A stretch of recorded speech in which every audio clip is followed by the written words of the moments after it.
Do you feel stuck in chess and have no idea what's actually holding you back? I'm a chess master rated 2500 ELO in Rapid, and today I'm going to fix that. I played against 3 students of different levels, and I'm going to violently roast them for your benefit. You'll see exactly what mistakes are losing them games and keeping them stuck, and more importantly, how to fix them in your own chess so you can improve fast and skyrocket your rating. This first game is me playing white against Andy, who's 600 ELO. This is going to show you some super common beginner mistakes and how to punish them so that you can easily beat players at this level. I open with the London system, and the game starts off with both of us just developing normally. In the opening, there are only 3 principles you need to follow: control the center, develop pieces, and castle. So far, so good. Until this. For some reason, beginners love playing random pawn moves that accomplish absolutely nothing. Now, the initial pawn moves were good because they helped control the center and open up his pieces. Any more pawn moves are unnecessary. Instead, he should have just kept developing with bishop out, getting ready to castle, next move. The opening is so simple if you just follow these 3 principles and don't waste moves. Remember, play every move with purpose. Anyway, I get my queen out, and he goes h6, another useless pawn move.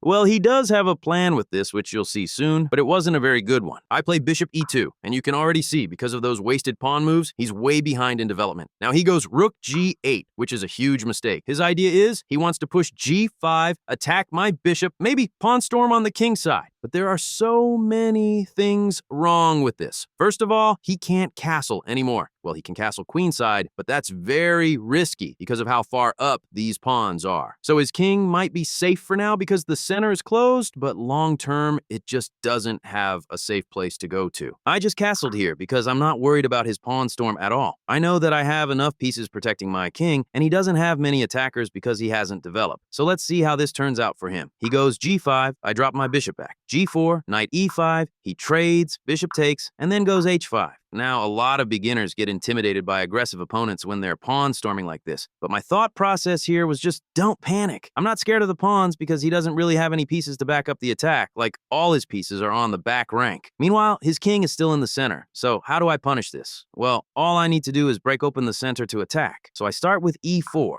Now he goes g3, which makes no sense. It just loses a pawn, and he has no follow-up. I take with the f-pawn to open up my rook and hit the knight. He takes on e4, we trade knights, and after bishop takes h5, his position is already collapsing. This is what happens when you attack too early and don't follow the basic opening principles. Now he plays e3, completely missing my threat on the f7 pawn. I could take with the bishop and fork him, but taking with the rook is actually stronger, because after bishop d7 is played, rook g7 is a nice checkmate. The lesson here is when you're a beginner, just turn your brain off and stick to the fundamentals. Develop and castle first, and then you can think about attacking. That's really all I did to get this checkmate in 18 moves. By the way, if you want to improve faster and get this kind of personal feedback on your games, click the top link in the description to join my mentorship program. Okay, game 2, I'm playing black against Abby, who's rated just over 1,000. I start off with the French defense. My go to opening for black, she takes on d5, which is the exchange variation. Now this line tends to be kind of boring and drawish, but I'll show you a cool attacking strategy to go for the win. As always, we keep things super simple at the start, just trying to develop pieces and castle as fast as possible. Now here, I could go knight f6 and castle next, but it would lead to a very symmetrical position where it would be hard to get an advantage. So instead, I go knight c6 and develop my queenside pieces first so that I can castle opposite sides. She castles, and now bishop g4, pinning the knight. This is a good start from both of us. With every move, we're getting a new piece into the game. She goes knight d2 to defend. Now this is actually a mistake because I can take the free pawn on d4. She can't take because of the pin, but somehow I missed this in the game and went queen d7. So her mistake was not looking for all my threats, and my mistake was going on autopilot and mindlessly continuing my plan instead of seeing the opportunities in front of me. It's good to have a general plan, but you also have to adapt to the position and what your opponent is doing. Okay, she goes h3, and I drop back to keep this annoying pin. If she ever wants to break the pin, she would have to go g4 and weaken her king side. So that's another lesson for you. Just be annoying. The more you frustrate your opponent, the more mistakes they'll make, which you'll see soon. Anyway, she goes rook e1 check, which I just block. My threat is still to take this pawn, so she defends with c3. Now, in this position, I can castle either side, but I decided to delay castling slightly and play f6. Sometimes it's good to keep your opponent guessing, and I do have a plan with this this move, the idea is to eventually push g5, h5, and pawn storm on the king side. Queen c2. And now I finally castle. Positions with opposite side castling are always quite sharp. The most common theme here is both players start attacking the enemy king, and basically whoever attacks faster will win. But this is where Abby makes a huge mistake. Bishop takes h7. At first glance, it looks like a free pawn, but it actually just loses straight away because after g6, that bishop is trapped. So, a little tip for you. If a chess master offers you free material, you might want to think twice about taking it. It's like if a random stranger comes out of a van and offers you free candy. Be careful. Before playing a move, always ask yourself what your opponent's best response will be. Bishop takes g6, getting 2 pawns for the bishop, but this creates an even bigger problem. Now I've got 2 juicy open files to attack on the king side. Queen here, potentially trying to get counterplay on the queen side. Now I could go here to take the open file, but instead I decided to sacrifice the rook. If pawn takes, queen takes, and I'm threatening checkmate on the h file. I've got mating threats on the g file too, and white simply has no defense, which is why instead of taking the rook, she plays g3, trying to keep the king side closed. I double the rooks, knight here trying to block the h file, and now I sacrifice the rook again. Pawn takes queen check, and she resigns because after king f1, rook h1 is checkmate. Another checkmate in 18 moves with the exact same strategy. Develop pieces first, and then look to attack. The only reason all these sacrifices worked was because all my pieces were perfectly placed to make the attack successful. All right, this final game is against an 1800 player, so we're gonna see if this strategy still works at the advanced level. He starts off with f4, so already an offbeat opening that would throw a lot of beginners off, but in unfamiliar positions, just stay calm and stick to the fundamentals. d5 taking the center, knight's out, and here I go, g6 to fianchetto, my bishop. He castles, and now c5, just taking more control of the center. He plays d4, and I keep developing.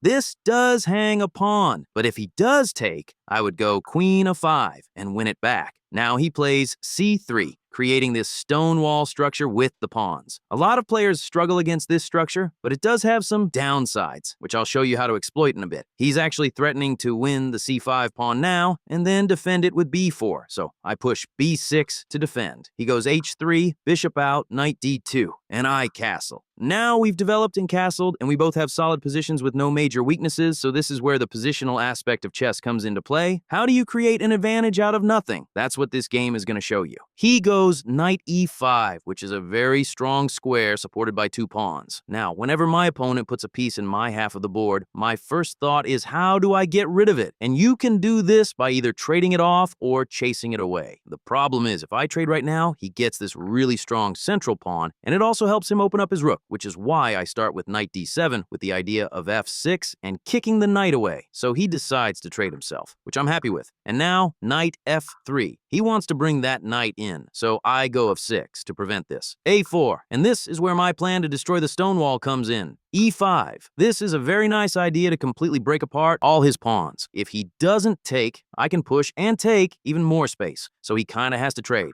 So a bunch of trades happen in the center, and take a look at what happens. The stone wall has crumbled, and when the dust settles, he's left with a big weakness, which is this isolated pawn. And another more subtle weakness you might not have noticed, which is the dark squares around his king. These pawns are on light squares, and his dark squared bishop is all the way over here. So that's why his dark squares here have no protection. This is how you get the advantage, even in boring positions. You figure out which trades, which pawn breaks are going to create weaknesses for your opponent. And once you've found a weakness, then your plan becomes super easy. Just target that weakness. He plays a5, but everything's defended, so this doesn't really have a threat. And he's making way too many pawn moves instead of finishing his development. Crazy how even advanced players don't know how to do the basics sometimes, which is why I keep repeating them in like every single video. Now, creating weaknesses is not enough. You also have to take advantage of them to convert the win. So to do that, I bring my queen over, attacking the pawn and also aiming at the king. And now he makes a big mistake.